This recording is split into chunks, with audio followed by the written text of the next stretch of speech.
আসসালামু আলাইকুম রহমতুল্লাহ। Welcome to our colours of সাথীর জার্নি। আজকে আমি এই ভিডিওটা শুধুমাত্র যারা 6-7 মানে টিনেজ যারা মানে 13 থেকে 19 যারা স্টুডেন্ট আছে তাদেরকে মেনশন করে বলতে চাই।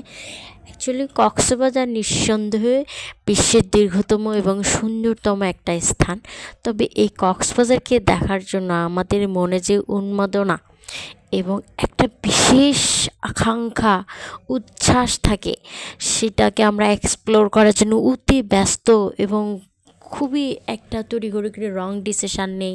দেখা যাচ্ছে আমাদের দূর সম্পর্কের মামা কাজিন বা হচ্ছে এক্সেপ্টা বা এক্স বয়ফ্রেন্ড, এদের সাথে আমরা আসি কক্সবাজারে এক্সপ্লোর করতে। সেক্ষেত্রে আপনার ক্ষতি ছাড়া আমার মনে হয় কোনো দিনও লাভ হবে না।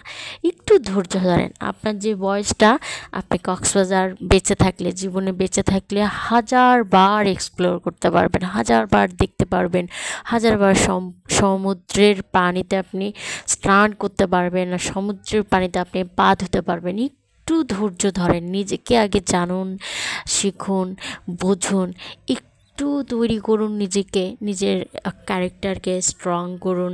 দেখবেন একটা বেস্ট পজিশন তখন তৈরি হবে যখন আপনি নিজে আর্ন করতে পারবেন। সেই আর্ন কিন্তু টাকা দিয়ে যখন আপনি কক্সবাজার আসবেন, ঘুরবেন, দেখবেন আপনার মনের ভিতরে কী পরিমাণ যে শান্তি লাগতেছে, যেটা আপনার ওই মামা চাচা খালু বা ফ্রিতে ঘুরলে আপনি ওই শান্তিটা পাবেন না। অ্যাটলিস্ট হয়তো বা আপনি একটু সুখ পেতে পারেন, বাট শান্তি পাবেন না। সুখ আর শান্তির ডেফিনেশন সম্পূর্ণই আলাদা।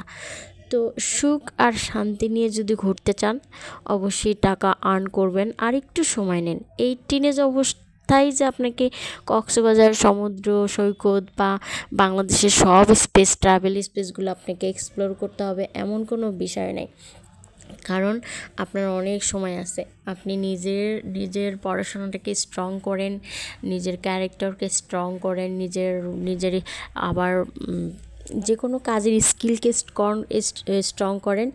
সেগুলো যখন স্ট্রং করবেন, আপনার দেখবেন একটা বেসিক পয়েন্ট আপনার দাঁড়িয়ে গেছে। আর সেখান থেকে আপনি কক্সবাজার কেন, সারা বিশ্বকেও আপনি এক্সপ্লোর করতে পারবেন। শুধু ধৈর্য ধরেন। ভুলভাল কারো হাত ধরে কক্সবাজারে আসবেন না প্লিজ। আর এই কথাগুলো এই জন্যই বললাম, কারণ আমিও যখন টিনেজ অবস্থায় ছিলাম, আমারও আসলে অনেক ইচ্ছা করতো যে কক্সবাজার যাব। আমি কক্সবাজার গেলে বা কক্সবাজার দেখলে আমি যে কী পরিমাণ এক্সাইটেড হব এবং খুশি হব, পৃথিবীর সমস্ত সুখ যেন আমার পায়ের কাছে আসবে, আমার এরকম একটা ফিলিংস ছিল। কিন্তু আমি শুধুমাত্র আসিনি যে আমি কার সাথে আসব, এবং তার সাথে আসলে যে আমার 100% আমার সেফটি থাকবে তার কি ভরসা। এটার জন্যই আমি কোনো দিন কারোর সাথে আসিনি। কিন্তু আজ আমি আমার পরিবার নিয়ে এসেছি। তো আশা আল্লাহর কাছে মন থেকে কোনো কিছু চাইলে, আশা করলে আর নিজে কিছু অর্থ উপার্জন করলে, আমার মনে হয় পৃথিবীতে আসলে কোনো ইচ্ছাই আর অপূর্ণ থাকে না। অনেক অনেক ভালো থাকবেন, নিজের পরিবারকে অনেক বেশি ভালোবাসবেন। আল্লাহ হাফেজ।